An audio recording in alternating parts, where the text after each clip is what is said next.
कोपरगाव शहरातील मोकाट जनावरांचा प्रश्न दिवसेंदिवस गंभीर होत असतानाच गुरुवार दिनांक 20 ऑगस्ट रोजी संजय नगर परिसरात घरासमोर खेळत असलेल्या अलिना असी बागवान वय 6 वर्षे या चिमुकलीला अचानक मोकाट जनावराने धडक दिल्याची घटना घडली. या घटनेने परिसरात एकच खळबळ उडाली. अलिना ही आपल्या घरासमोर खेळत असताना अचानक मोकाट जनावर तिच्या दिशेने आले आणि तिला धडक दिली. या धडकेत अलिना जखमी झाली व या घटनेनंतर कुटुंबियांसह परिसरातील नागरिकांमध्ये भीतीचे वातावरण निर्माण झाले. विशेष म्हणजेच काल दिनांक 19 ऑगस्ट रोजी मोकाट जनावरांच्या प्रश्नावर शहरात सर्वपक्षीय जनआक्रोश आंदोलन करण्यात आले होते. नगर परिषद प्रशासनाच्या विरोधात तीव्र निषेध नोंदवत मोकाट जनावरांचा तातडीने बंदोबस्त करण्याची मागणी करण्यात आली होती. त्यानंतर पालिका प्रशासनाकडून जनावरे पकडण्याची कारवाईही करण्यात आली. मात्र आंदोलनाची धग ताजी असतानाच दुसऱ्याच दिवशी रहिवासी परिसरात चिमुकलीला मोकाट जनावराने धडक दिल्याने मोकाट जनावरांचा प्रश्न पुन्हा ऐरणीवर आला आहे.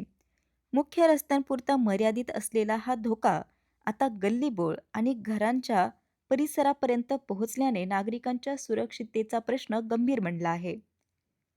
यापूर्वीही मोकाट जनावरांमुळे शहरात 2 जणांचा मृत्यू झाल्याच्या घटना समोर आल्या असून अनेक नागरिक जखमी झाले आहेत. त्यामुळे आता आणखी किती घटना घडल्यानंतर मोकाट जनावरांचा कायमस्वरूपी बंदोबस्त होणार, असा संतप्त सवाल नागरिकांकडून उपस्थित केला जात आहे. संवाद महाराष्ट्रासाठी रवी वाघडकर, कोपरगाव. तिला आणल्याचं होतं नाही का, त्याला नशिबाने वाचली ती पोरगी. आम्ही पळत पळत आलो, तिला धरलं. एखाद्या त्याच्या ठिकाणी एखादा वयस्कर माणूस असता, तो जागेवर गेला असता तर काय केलं असतं नाही का.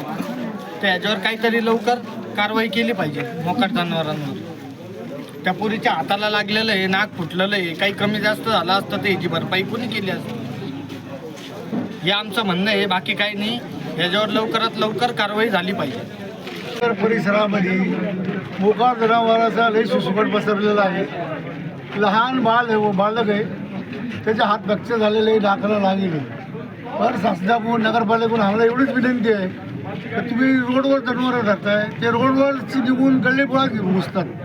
आता तुम्ही गल्लीबोळामध्ये घुसा, ते जनावरं धरा आणि लवकर ते लवकर त्यांचा बंदोबस्त करावा. इथून धरून पार लांब कुठेतरी नेऊन सोडावा, नाही तर गोशाळामध्ये एखाद्या टाकून द्यावा. आमची एवढीच विनंती.